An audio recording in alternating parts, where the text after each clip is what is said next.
Hello मेरे प्यारे बच्चों, कैसे हैं आप लोग। और बेटा आज जैसा कि आप देख सकते हैं कि यूनिट 6 का हम थर्ड पार्ट करने जा रहे हैं।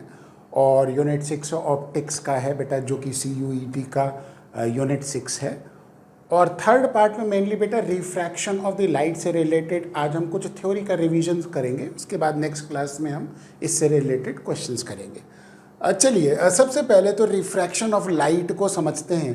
क्या होता है phenomena of bending of light रे, है ना। ये तो आप लोग जानते ही हैं। From its usual path when it goes from one medium to another, जब लाइट रे एक मीडियम से दूसरे मीडियम में जाती है तो उसका बेंडिंग का जो फिनोमेना होता है उस फिनोमेना को कहते हैं रिफ्रैक्शन। और ये किस वजह से होता है? Due to different speed of light in different medium. अलग अलग मीडियम में बेटा लाइट की जो स्पीड है वो डिफरेंट हो जाती है, इस वजह से होता है।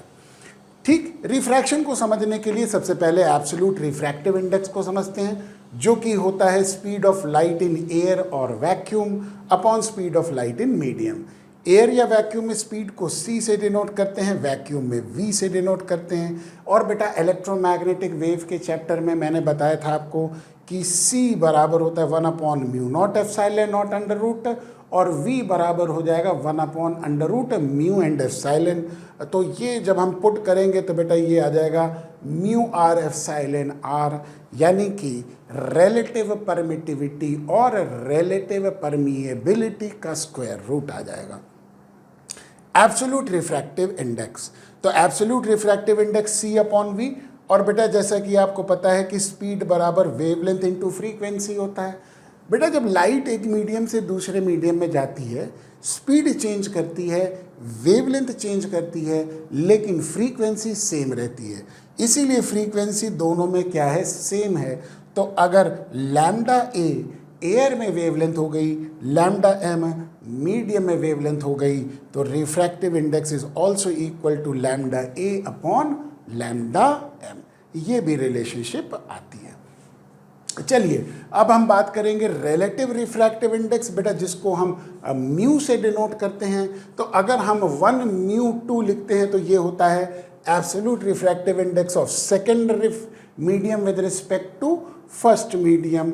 ये हमारे पास 1μ2 होता है। तो 1μ2 हमेशा हम n2/n1 लिखते हैं। तो 2μ1 क्या हो जाएगा बेटा? n1/n2 हो जाएगा। उसी तरीके से जब हम 1μ2 इंटू 2μ1 करेंगे तो ये हो जाएगा 1 के बराबर, यानी कि refractive index of second with respect to first बराबर रेसिप्रोकल हो जाएगा refractive index of first with respect to second, है ना। और 1μ2 जैसा कि आप जानते हैं n2/n1, जो कि v1 और v2 का रेशियो होगा, और जो कि λ1 और λ2 का रेशियो हो जाएगा। ये फॉर्मूला याद थोड़ा सा कर लीजिए। चलिए अब हम बात करेंगे लॉज ऑफ रिफ्रैक्शन के केस में बेटा, जो कि स्नेल्स लॉ है। ये तो बेसिकली आप जानते हैं कि इंसिडेंट रे आती है और जब दूसरे मीडियम में ये एंटर करेगी तो बेटा ये रिफ्रैक्टेड रे कहलाती है। इंसिडेंट एंगल आई जो कि नॉर्मल के साथ मेजर होता है, आर रिफ्रैक्टिंग एंगल ये भी नॉर्मल के साथ मेजर होता है। मीडियम 1 का रिफ्रैक्टिव इंडेक्स n1, मीडियम 2 का n2। तो स्नेल्स लॉ ये कहता है कि product of absolute refractive index into sine of angle, यानी कि साइन आई इंटू n1, ये क्या होगा बेटा? कांस्टेंट होगा। तो इसीलिए n1 साइन आई बराबर होता है किसके बेटा? n2 साइन r के। तो जब हम इसको सिंप्लीफाई करेंगे तो n2/n1 बराबर साइन आई अपॉन साइन r हो जाएगा, जो कि 1μ2 होता है ना। ये स्नेल्स लॉ का ही पार्ट है। इसको इस तरह से भी समझ सकते हैं, जब कई बार बहुत सारे हमारे पास रिफ्रैक्टिंग सरफेस होते हैं तो इस तरह का फॉर्मूला हम इस्तेमाल करते हैं। तो स्नेल्स लॉ 1μ2 जो कि n2/n1 होगा, ये बराबर साइन आई अपॉन साइन r होगा। अगर n2 बड़ा है तो बेटा i बड़ा हो जाएगा r के कंपैरिजन में।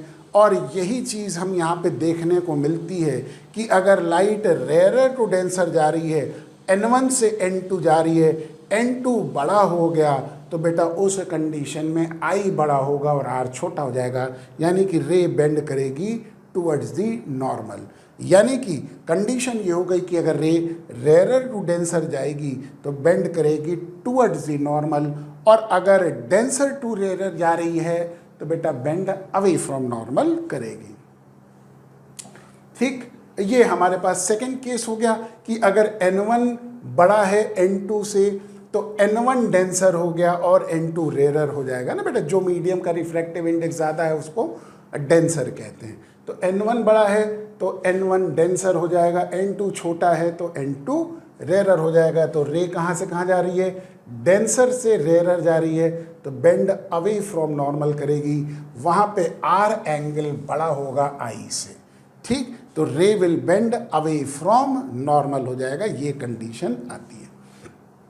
ठीक, ये आ गया रियल डेप्थ और अपेरेंट डेप्थ में। बेटा इसके केस में क्या होता है कि आपको बेसिकली बस फॉर्मूला याद रखना है, डिराइव तो करना नहीं है क्योंकि बोर्ड का एग्जामिनेशन तो है नहीं, ये आपका CUT है। तो यहाँ पे बेटा आपको डेरिवेशन करने की बजाय ये रिलेशनशिप याद रखनी है। T जिसको हम अपेरेंट डेप्थ कहेंगे, D जिसको हम कहेंगे बेटा रियल डेप्थ, तो apparent depth upon real depth बराबर NA अपॉन NW, यानी कि एयर का रिफ्रैक्टिव इंडेक्स अपॉन वाटर का रिफ्रैक्टिव इंडेक्स हो जाएगा, है ना। तो एक्चुअल में T बराबर D upon A mu W, ये वाला जो फॉर्मूला है बेटा ये याद रखने वाली चीज़ है। इसको मैं यहाँ पे इम्पॉर्टेंट लिख देता हूँ, है ना। ये वाली जो रिलेशनशिप है वो याद रखना है, डिराइव तो करना नहीं है। एक ये रिलेशनशिप याद रख लेनी है, T अपॉन D बराबर 1 अपॉन A म्यू W। और दूसरा नॉर्मल शिफ्ट क्या होता है बेटा, ये डिफाइन करना बहुत ज़रूरी है। तो नॉर्मल शिफ्ट बराबर real depth minus apparent depth. Real depth जो होगा वो D होगा, अपेरेंट डेप्थ T हो जाएगा। तो D को अगर हम कॉमन ले लेंगे तो 1 माइनस T अपॉन D, और T अपॉन D क्या हो जाता है बेटा, यहाँ से आप देखिए T upon D 1 upon A mu W हो जाएगा। तो ये हमारे पास अपेरेंट शिफ्ट का फॉर्मूला आ जाएगा, है ना। तो ये दो फॉर्मूला बेटा याद रख लीजिएगा, ये दो फॉर्मूला रियल डेप्थ और अपेरेंट डेप्थ के पॉइंट ऑफ व्यू से इंपॉर्टेंट है। ठीक है, ये दोनों फॉर्मूला याद रखना ज़रूरी है।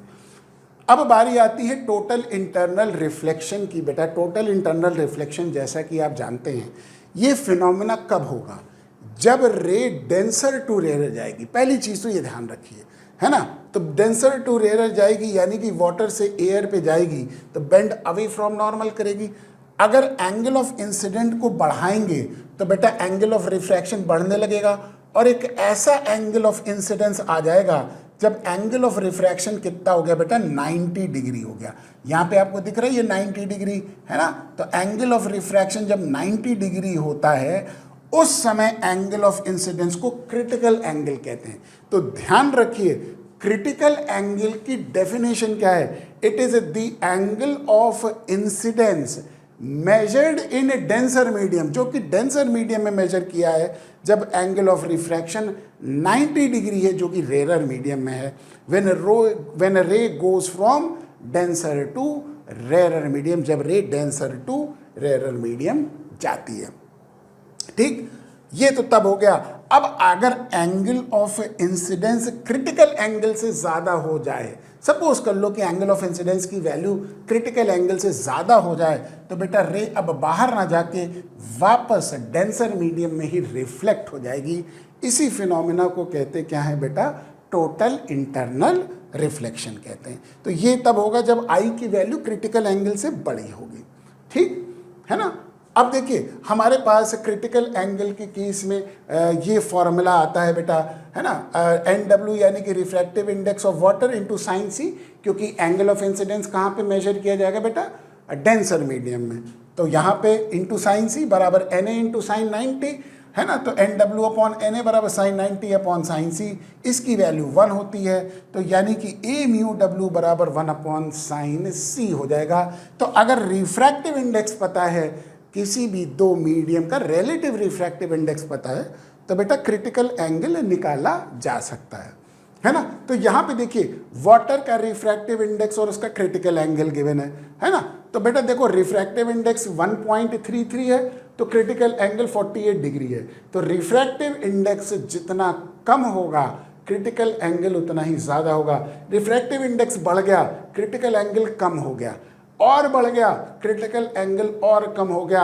और डायमंड के केस में देखिए रिफ्रैक्टिव इंडेक्स डायमंड का 2.42 होता है और क्रिटिकल एंगल 24.41 डिग्री होता है। और इसी वजह से डायमंड स्पार्कल करता है। तो कई बार ऐसा क्वेश्चन आता है कि critical angle for a diamond is the lowest, इसीलिए वो स्पार्कल करता है ना। उसके लिए डायमंड के लिए कट करते हैं तो डायमंड कटर के लिए वो एडवांटेजियस होता है कि उनको बस इस क्रिटिकल एंगल से ज़्यादा एंगल रखना पड़ता है, ठीक है। तो वहाँ पे डायमंड की कंडीशन आ जाती है। तो डायमंड का रिफ्रैक्टिव इंडेक्स सबसे हाई होने की वजह से डायमंड की ये विशेषता है कि वो स्पार्कल करता है, ठीक है। ये आपको ध्यान रखना है ये कुछ पॉइंट्स को। और application of total internal reflection में वही बात हो गई जो कि स्पार्कलिंग ऑफ डायमंड अभी मैंने बताया कि refractive index of diamond is very high, critical angle is very small, hence light रे entering diamond suffers TIR at most of the surface, है ना। क्रिटिकल एंगल कम होने की वजह से एक कोई भी लाइट रे अगर अंदर आती है तो मल्टीपल टोटल इंटरनल रिफ्लेक्शन होता है जिसकी वजह से डायमंड स्पार्कल करता है।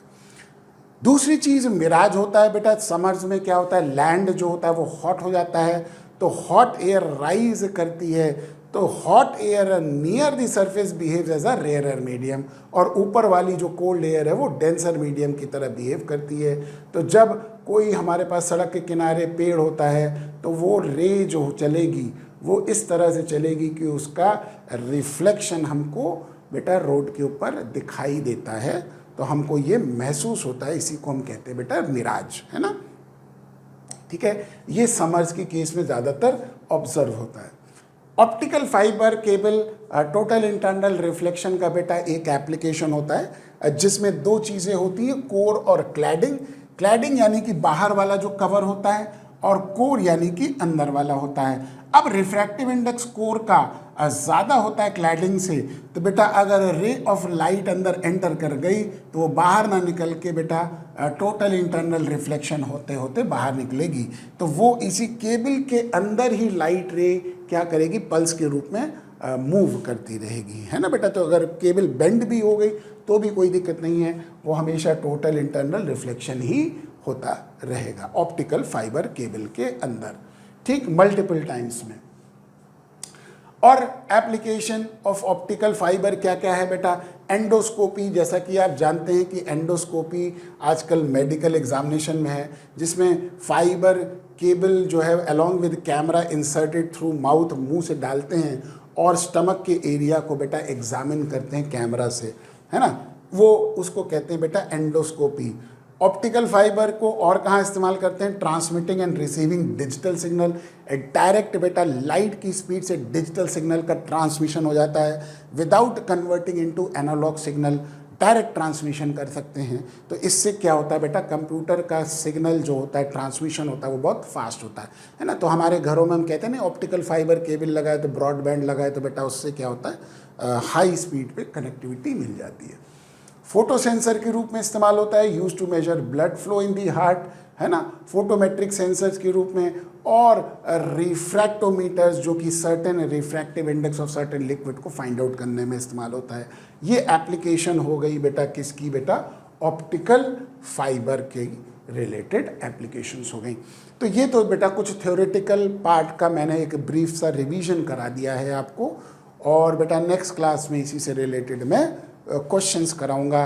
तब तक के लिए इसको एक बार रिवाइज ज़रूर कर लीजिएगा बेटा, ठीक है।